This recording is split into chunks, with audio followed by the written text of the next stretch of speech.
अस्सलामुअलैकुम। आजकल सबसे ज़्यादा बड़ा मसला चल रहा है लोगों में और नौजवान नस्ल में कि पाकिस्तान तरक्की कब करेगा और कैसे करेगा। सबसे पहला पॉइंट, अपने मुल्क की कदर। हम खुद अपने मुल्क की कदर करते ही नहीं। हम कहते हैं कि पाकिस्तान खुद ब खुद वजूद में आ गया, इसके लिए किसी को काविश नहीं करनी पड़ी और ये हमें समझो कि सदक़े खैरात में मिल गया। हमारी फीलिंग्स ये हैं बहैसियत Pakistan. We have not feelings for our country, और हम ये सोचते हैं कि पाकिस्तान बग़ैर कुर्बानियों के मिला। इसी तरह मेरे पास एक मिसाल है बुज़ुर्ग की, अमीन नियाज़ साहब की। अमीन नियाज़ साहब सियालकोट वाली साइड से तकरीबन पाकिस्तान में दाखिल हुए और उनके जानने वालों के मुताबिक उनके ख़यालात ये थे कि जनाब, मैं इर्द गिर्द वालों से पूछा क्या मैं पाकिस्तान पहुँच चुका हूँ? हाँ सर, आप पाकिस्तान पहुँच चुके हैं। उन्होंने मिट्टी को उठाया, मिट्टी को चूमने लगे, पूरे जिस्म पे अपने मिट्टी को डाल लिया। तो इस कदर उन्होंने अपनी मिट्टी से प्यार किया। लेकिन हमारी यूथ में क्या है कि हम प्यार नहीं करते, अपने मुल्क की कदर नहीं करते। अच्छा, पाकिस्तान तरक्की कब करेगा?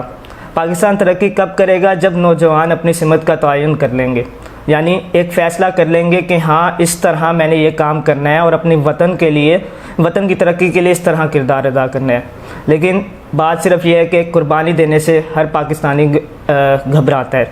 अगर हम कह दें कि आए अपने मालो असबाब पेश करें, हम घबरा जाएंगे, हम अपने बुज़ुर्गों की कुर्बानियों को भूल जाएंगे, क्योंकि हम सारे डाइवर्ट हो चुके हैं और हमें अपनी मदद आपकी आदत नहीं रही। हमें दूसरों की मदद की ज़रूरत पड़ चुकी है। हमें आदत है कि दूसरों का हाथ पकड़ कर चलें, कोई आए हम उसकी उंगली पकड़ें, कोई आए हमें रास्ता दिखाए, जबकि हमें चाहिए था कि अपनी मदद आपके तहत जीते।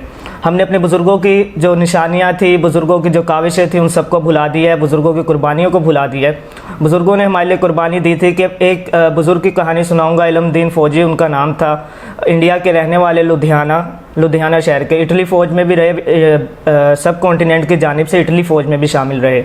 उन्होंने इटली फ़ौज की तरफ से भी काम किया और काफ़ी मालो दौलत हो गई, काफ़ी काविशें कर ली, काफ़ी जमा पूंजी कर ली। लेकिन ऐलान हुआ कि पाकिस्तान बन रहा है। 14 अगस्त 1947 को पाकिस्तान मार्ज़ वजूद में आया। वो अपनी सब चीज़ें छोड़कर पाकिस्तान की तरफ आ गए।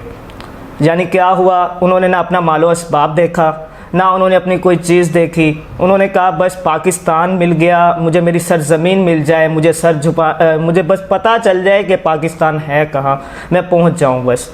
और उन्होंने रफ्ता और यहाँ आके 1965 की जंग लड़े, 1971 की जंग लड़े, यहाँ तक कि वो डिफेंड करते रहे, आखिरी लाइफ के हिस्से तक पाकिस्तान से मोहब्बत करते रहे। आज भी आप किसी बुज़ुर्ग के पास चले जाएं और उससे पूछें कि पाकिस्तान की तारीफ़ क्या है, उससे पूछें पाकिस्तान की अहमियत क्या है। हम नौजवान नस्ल खो चुके हैं, हम डाइवर्ट हो चुके हैं, हमें पता ही नहीं है पाकिस्तान किस लिए बना था। हम बस कहते हैं कोई आए, हम उससे मदद लें और काम हो जाए इजीली। वो मिसाल है एक कि आपका काम है कि आप पैदल भी कर सकते हो, लेकिन फिर भी आप मोटरसाइकिल पे सवार होकर जाते हो, भाईजान मोटरसाइकिल पे ये काम करके आऊँगा। तो ज़ाहिर सी बात है, आपने मदद ले ली मोटरसाइकिल की, तो फिर आपको उसकी आदत पड़ गई। यही हुआ है, हमारे नौजवान नस्ल ने एक मदद का सिलसिला शुरू कर दिया, आहिस्ता आहिस्ता वो मदद लेना शुरू कर दी। और अब वही बात हुई कि बग़ैर मदद के हम चल नहीं सकते, हम कदम नहीं उठा सकते किसी भी जगह पे। तो मेरा पैगाम यही है कि हमें खुद को तैयार करना होगा, मेंटली तौर पे हमें तैयार करना होगा कि how our country be successful, और ये किस तरह तरक्की करेगी। ये तरक्की तब करेगी जब नौजवान अपनी सिमत का तयन करेंगे और एक मुकर्रर कर लेंगे अपना पॉइंट कि मैंने इस तरह से पाकिस्तान की तरक्की में किरदार अदा करना है। सर सैयद अहमद ख़ान इतने साल पहले, उन्हें क्या पता, उन्होंने तो पाकिस्तान बनने की कहते हैं ना बुनियाद रखी थी। उन्होंने तो नहीं देखा था ना कि पाकिस्तान बन भी जाना है। उन्होंने सिर्फ ये बात की थी कि पाकिस्तान के बारे में वो थिंकिंग रखते थे कि ऐसी कोई कंट्री वजूद में आ सकती है। लेकिन उन्होंने उसी वक्त से अपनी मदद आपका सबक दिया। उन्होंने कहा बेटा अपनी मदद आप रखो। उनके सबक शाया हो रहे हैं हमारी किताबों में, वो किताबें सिर्फ महज हम पढ़ने के लिए इस्तेमाल कर रहे हैं। मेरे ख्याल से वो उससे सबक अंदोज़ नहीं हो रहे। तो मेरी आपसे गुजारिश है कि पाकिस्तान अपने मुल्क की कदर करें, ख़ास तौर पे उसके रहने वाले बशिंदे। तभी आप एक दूसरे को खुश नहीं रख सकेंगे तो ज़ाहिर सी बात है आप अपने बाहर वाले को, किसी को कैसे खुश रख देंगे।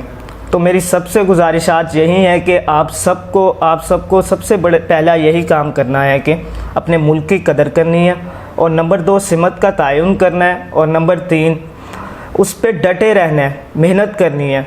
और ये नहीं कि डाइवर्ट हो जाना है और किसी की मदद ले लेनी है। जब आप मदद ले लेंगे तो आप नाकाम हो जाएंगे। तो मेरा आज का मैसेज यही था। इजाज़त चाहूँगा। अल्लाह हाफिज़।